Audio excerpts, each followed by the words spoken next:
चलिए स्टूडेंट्स अगला क्वेश्चन देखते हैं। Question number 11।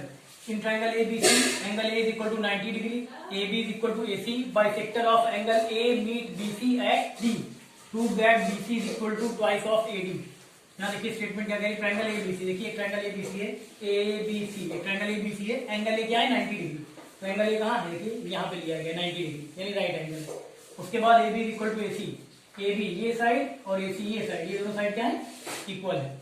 अब आगे दिया गया bisector of angle A meet BC at D, bisector of angle A, angle A देख रहे हैं, अब एंगल A का जो बाइसेक्टर है एंगल A है जो 90 डिग्री, इसका बाइसेक्टर मीट BC पे जाके मिलता है कौन से पॉइंट पे, पॉइंट D पे। तो ये हम इसको भी कर ले रहे हैं, ये ठीक है, पॉइंट D पे देखिए बाइसेक्टर एंगल A का बाइसेक्टर AD जो कि BC पे जाके मिलता है पॉइंट D पर, ऐसे कह रहा था वैसे कंस्ट्रक्शन कर लिया गया। चलिए अब देखिए यहाँ पे बाइसेक्टर का काम क्या होता है, बाइसेक्टर जो है किसी एंगल को बाइसेक्ट करता है तो टू इक्वल पार्ट्स में, तो ये एंगल ये पोर्शन और ये पोर्शन क्या हो जाएगा, इक्वल हो जाएगा। ठीक है, पूरा कितना था एंगल A, कितना था एंगल A पूरा 90 था, राइट एंगल देखिए 90 इसमें दिया है, angle A equal 90, angle A पूरा 90 था, लेकिन AD क्या है, एंगल A का बाइसेक्टर है, तो AD ने क्या किया एंगल A को टू इक्वल पार्ट्स में डिवाइड कर दिया, बांट दिया, तो ये कितना हो जाएगा, ये हाफ ऑफ दोनों 90 था पूरा, तो 45 में बढ़ जाएगा, ये हो गया 45 डिग्री और ये इतना हो गया 45 डिग्री। ठीक है, ये एंगल BAD ये हो गया 45 डिग्री और एंगल CAD ये एंगल हो गया 45 डिग्री। ठीक है, बाइसेक्ट कर दिया। चलिए अब इसके बाद यहाँ देखिए हमें लाना है BC is equal to twice of AD। BC ये लेंथ जो है, BC ये लेंथ जो है वो AD की क्या है, ट्वाइस है, ये इसकी ट्वाइस है, BC ये लेंथ AD वाली लेंथ की ट्वाइस है। ठीक है, चलिए तो सबसे पहले हम लिख ले रहे हैं यहाँ पे in triangle ABC, in triangle ABC, triangle ABC में यहाँ पे देखिए अगर ये दोनों साइड ये आपको दी गई इक्वल AB और AC, AB is equal to AC ये गिवन है, AB is equal to AC given, तो आपको एक प्रॉपर्टी भी पता होगी कि in a triangle if opposite sides are equal then opposite triangle are also equal, है ना। किसी भी ट्रायंगल में अगर अपोजिट साइड आमने सामने की साइड इक्वल है तो उसके आमने सामने के अपोजिट एंगल भी इक्वल होंगे। यहाँ पे देखिए ABC ट्रायंगल में देखिए AB और AC ये दोनों साइड क्या है, ये साइड इक्वल, यानी ये एंगल अपोजिट एंगल भी इक्वल होंगे, है ना। अपोजिट साइड अगर इक्वल है तो अपोजिट एंगल भी इक्वल होंगे। तो अगर हम सपोज कर लें इस एंगल को अगर x ले लें तो ये वाला भी क्या हो जाएगा, ये भी x हो जाएगा, है ना। चलिए यहाँ पे लिख ले रहे हैं, यहाँ पे हम लिख ले रहे हैं angle B is equal to angle C, angle B is equal to angle C, ये तो इक्वल होगा, कितना हो जाएगा ये x कहां से आया हमने सपोज किया, तो ब्रैकेट में लिख ले रहे हैं लेट। ठीक है, चलिए ये हो गया। अब इसके बाद हम इन ट्रायंगल ABC ट्रायंगल में क्या करते हैं, angle sum property of a triangle लगा देते हैं, तो क्या होगा, तीनों इंटीरियर एंगल का सम कितना हो जाएगा, 180 हो जाएगा। तो चलिए लिखिए angle A plus angle B plus angle C is equal to 180 degree. ये कहां से हुआ, आप लिख सकते हैं from angle sum property of triangle.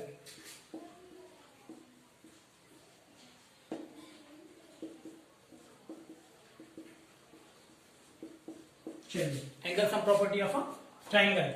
अब यहाँ पे देखिए क्या क्या गिवन है आपको, एंगल B कितना है x, C कितना है x, और एंगल A कितना है, एंगल A पूरा कितना है 90 डिग्री, एंगल A 90, तो एंगल A की जगह 90, B की जगह x, C की जगह x इज इक्वल टू यहाँ कितना है 180 डिग्री।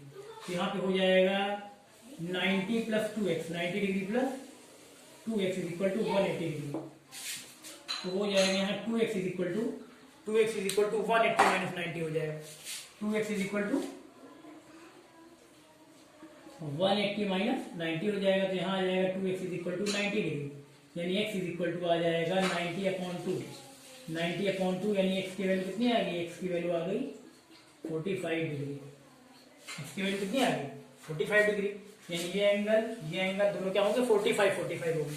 ठीक है, इतना करने के बाद अब देखिए यहाँ पे AD क्या है, AD is the bisector of angle A, angle A का बाइसेक्टर है। तो अगर हम बात करें इस ट्रायंगल की, देखिए यानी कि ट्रायंगल ADB, ये ट्रायंगल ABD कुछ भी लिख सकते हैं, ABD कहिए या ADB कहिए, वहां पे मैटर कहां पे करता है, ऑर्डर वहां पे मैटर करता है जहां पे कॉन्वेंसी हम लगाते हैं, जहां पे कॉन्वेंट ट्रायंगल्स होंगे वहां पे ऑर्डर जो है वो मैटर करेगा। ठीक है, अब यहाँ पे कॉन्वेंसी हम नहीं लगा रहे तो किधर से भी लिख सकते हैं, चाहे ट्रायंगल ABD लिख दे, चाहे ट्रायंगल ADB लिख दे। ठीक है, ऑर्डर वहां पे ध्यान देना है जहां पे कॉन्ग्रुएंसी लगेगी। ठीक, चलिए अब इसके बाद इतना करने के बाद हम ले ले रहे हैं triangle ADB. In triangle ADB, अब ट्रायंगल एडीबी भी हम अगर हम ले लें तो यहाँ पे देखिए ये एंगल कितना था बीएडी, यानी ये एंगल इतना 45 और ये एक्स कितना है, एक्स कितना है, ये भी 45 है, यानी यहाँ पे भी अपोजिट एंगल क्या है, इक्वल है। अपोजिट एंगल इक्वल है तो अपोजिट साइड भी इक्वल होगी, है ना। तो चलिए यहाँ पे हम लिख ले रहे हैं एडीबी में हम लिख ले रहे हैं angle DAB is equal to angle DBA. Angle DBA, यहाँ देखिए एंगल डीबीए, एंगल डीबीए ये वाला एंगल इज इक्वल टू है किसके, एंगल डीएबी के, एंगल डीएबी के, एंगल डीएबी के, है ना। यहाँ देखिए जब ये भी एक्स है तो ये 45 है, तो एक्स की वैल्यू कितनी है 45, ये नहीं है, भी एंगल 45, ये भी 45। जब अपोजिट एंगल इक्वल है तो अपोजिट साइड भी इक्वल होगी। तो पहले तो हमने अपोजिट एंगल लिख लिया, अपोजिट एंगल क्या है, दोनों इक्वल है। कितने कितने हम लिख ले रहे हैं यहाँ पे 45 है, दोनों 45 है ना। चलिए तो ये दोनों एंगल जब अपोजिट एंगल इक्वल है तो अपोजिट साइड भी इक्वल होगी। ये अपोजिट एंगल ये और ये एंगल ये इतना, ये भी 45 है और ये भी 45 है, अपोजिट एंगल इक्वल है तो अपोजिट साइड भी इक्वल होगी, यानी AD is equal to BD. AD is equal to BD हम लिख दे रहे हैं, AD is equal to BD. ठीक है, इसको हम ले ले रहे हैं इक्वेशन नंबर फर्स्ट, इसको इक्वेशन नंबर फर्स्ट लिख ले रहे हैं। ठीक है, चलिए अब इसके बाद देखिए, अब इसके बाद हम ले लें इस वाले ट्रायंगल इन ट्रायंगल एडीसी या एसीडी, इन ट्रायंगल एडीसी, चलिए लिख लेते हैं इन ट्रायंगल एडीसी ट्रायंगल में लेंगे तो यहाँ पे देखिए ये एंगल इतना कितना है, इतना 45 है, तो ये कितना एक्स कितना है, ये भी 45 है, ये भी 45, ये भी 45। तो अपोजिट एंगल अगर इक्वल है तो अपोजिट साइड भी इक्वल होगी। तो पहले हम लिख दे रहे हैं इन ट्रायंगल एडीसी में, यहाँ पे देखिए DCA, angle DCA is equal to angle DCA, angle DCA is equal to angle DAC, angle DAC ये कितने, ये भी क्या है 45, यहाँ लिख ले 45 डिग्री है। तो अपोजिट एंगल इक्वल है तो अपोजिट साइड भी इक्वल होगी, यानी हो जाएगा यहाँ पे देखिए एंगल डीसीए ये वाला एंगल इक्वल है एंगल डीएसी इस वाले एंगल के, है ना। तो यहाँ पे अपोजिट, अगर अपोजिट एंगल इक्वल है, अपोजिट एंगल इक्वल है तो अपोजिट साइड भी इक्वल होगी, यानी हम लिख सकते हैं CD is equal to AD, लिख सकते हैं ना। चलिए लिख दे रहे हैं, या आप AD is equal to CD भी लिख सकते हैं, AD is equal to CD, चलिए लिख दे रहे हैं AD is equal to CD, इसको ले ले रहे हैं इक्वेशन नंबर सेकेंड। ठीक, AD is equal to CD लिखिए या CD is equal to AD लिखिए, बात तो एक ही। चलिए और यहाँ इक्वेशन फर्स्ट ले लिया, इसको सेकंड ले लिया, अब दोनों को हम ऐड कर दें, एडिंग फर्स्ट एंड सेकंड,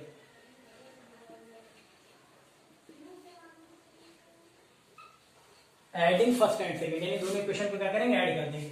जब ऐड करेंगे तो देखिए LHS में ऐड होगा, RHS RHS में, यानी AD प्लस AD होगा, AD प्लस AD, और RHS RHS में यानी BD plus CD, BD plus CD, तो AD प्लस AD कितना आ जाएगा, twice of AD, AD 2 times है ना, तो ट्वाइस ऑफ AD आ जाएगा। और इधर BD प्लस CD यहाँ पे आपको डायग्राम में देखना पड़ेगा, BD प्लस CD, देखिए यहाँ पे BD प्लस CD, BD का मतलब ये लेंथ प्लस CD और ये लेंथ, तो इतनी लेंथ प्लस इतनी लेंथ यानी ये पूरी लेंथ, यानी क्या BC लिख देंगे, BD प्लस CD यानी कि क्या होगा, BC होगा। और हमें लाना कितना था, हमें प्रूफ करना था BC is equal to twice of AD, तो आ गया देखिए BC is equal to twice of AD, तो आप लिख सकते हैं इसको BC is equal to twice of AD, आ गया, ये हो जाएगा प्रूफ। ठीक है, बस जो प्रॉपर्टी जो बताई गई ट्रायंगल्स की, जितनी भी प्रॉपर्टी बताएगी वो सारी प्रॉपर्टी आपको वो कॉन्सेप्ट क्लियर होना चाहिए। अगर कॉन्सेप्ट आपको आता है तो क्वेश्चन से बिल्कुल इजी है, सब बिल्कुल आराम से आप कर लेंगे और आपको समझ में भी आएगा। ठीक है, कर लीजिए।